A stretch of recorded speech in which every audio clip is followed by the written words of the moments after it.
I did no voting. I couldn't find anybody for me. No one cared about my needs. I didn't go nowhere. I'm headed to the plantation to make my slave wages. Hey everybody, good afternoon. Come to bring you a bit of afternoon cheer. It's been a minute. I'm sure, I'm certain, absolutely certain that some of you missed me. Well, today is election day, and I'm almost. I've seen a couple of you guys. You're boldly posting your stickers, and of course, I'm sure there in your particular district or area or wherever you may inhabit, there were issues that were on the ballot that were, relevant to your circumstances, and those were the ones that you attended to. It wasn't just for the mere purpose that a particular franchise political party said it is an absolute necessity for you to go out there and represent for them, because they do so much for you, and it is such a perilous time. There was not so much, at least not from my ears, I have heard, and whatever hearsay may have come, there hasn't been any tangible solutions to resolve the rising prices caused by economic inflation and the ongoing recession for the dominant society, or the depression for black society that is going on right now. Whereas this gas is going back up again, and it's traveling season, so they're going to build the fuck out of the traveling season. And also there are also murmurs of an airline pilot strike. So those flights home may be, if not perilous, they may be extremely expensive. So we got your food, and now a lot of you guys, you still practice the traditional, some may consider pagan holiday known as Christmas and Thanksgiving. You're going to want to buy outfits and liquors and fancy foods and decorations for these holidays, and also gifts and things of that nature.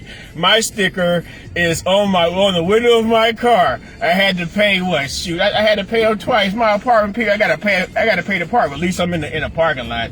They stealing catalytic converters up this month. They hijacking Hyundais. I don't have a Hyundai with USB cords and things of that nature. But let's not get too stray or far from the voting. I looked and I listened, and I heard things such as reproductive rights, and I wanted to say, okay, well, yeah, that's, and by name it sounds, like something that's positive. Reproductive rights, yeah, we got to have the right to reproduce.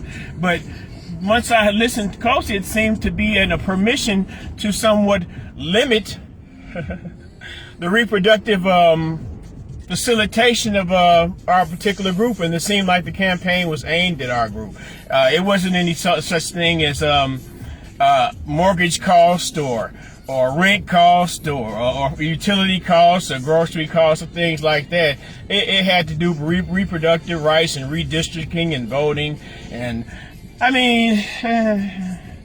to those individuals in which those things are valuable to, so be it. I came out and I said, I think that making more restrictions on the ability or the facilitation of killing these are the terms I use, of killing unborn babies, making that easier, making that a little bit more difficult, it might be a good idea. Now, I don't agree with, you say the incest and the rape, and if you can detect, and even that's a slippery slope for me. You can detect handicaps within, I guess, life-threatening handicaps. Maybe that might be better or more, something like that. Then I guess that's an option. But for you to make this such a widespread issue, like this is something that you got to rush to the ballots for and it's not like, because according to the amount of children I see, and I guess I'm being, because as someone who was half of 3 abortions, I should have 3 children, if not 4 abortion, and I was appreciative of abortion at that time. But as I've grown as an adult to the ripe old age of 51. I see my cousin's children, I see my siblings' children, and I wonder, You know, they have male children, but there's no one to carry on this glorious slave master name of Purdue onto another generation. But the bloodline's still there, baby, always. You know, it's all indigenous Black American, and also admixture of the transplanted African, systemically and psychologically and physically tormented into becoming what was known as a nigger slave in America. I adopt the term, the denomination of nigger, and by adopting the terminology in the nom de tour of nigger, I accept my status in this society as being amongst the least of those.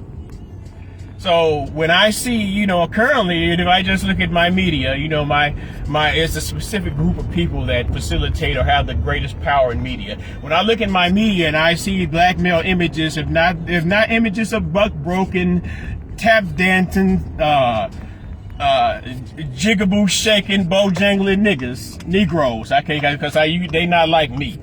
You know, you got your niggers, you got your black people. Your black people are just, they are the more liberal sort.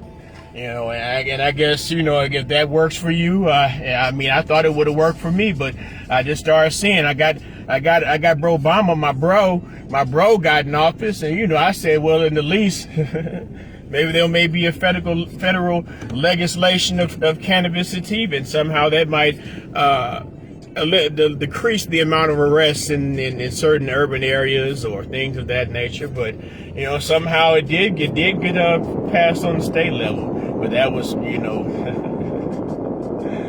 I guess that was liberalism on a small scale, the ultra neo-liberalism, you know, whereas Stop Asian Hate supersedes Stop Niggas Killing Niggas, you know, just stop the killing niggas, period. Black people, African Americans, people of color. If y'all want to add them in this, well, yeah, y'all got killed it too. Black Lives Matter. Send your check, P.O. Box, Blase Woo Skippy. I'm getting renovations on my $1 million home. You know, but we all one. But when it came to Black Lives Matter, to the white supremacists, we was one big nigga. We was one big black person. So, you know, whatever ideologies the organization facilitated in the name of liberal oversight, those were the ones that the entire modicum of black people were supposed to accept. Now, up here there was the no cash bond thing that came up, and you know, they called this the purge law, which was ridiculous in my mind. And I said, well, this is the same shit they was talking about in the little Black Lives rally, you know, eliminate cash bail. And now they have actual legislation going through to do that shit. They're letting the media, the same media that pumps liberal ideas in your mind, to pump the conservative idea in your mind that this is a purge law, you should be afraid because those people are going to come get you. But alas, I'm late to pick my cotton. I do thank you all for coming in. Our sister Tara, most definitely, and Sister Celeste. Hey, what's up, Celeste? Cuzzo. Y'all have a great day. You know, and to all those who voted, great job, your citizenship. Your ancestors died because of white supremacy, but they did get you the right to vote as a consolation prize. Peace and love.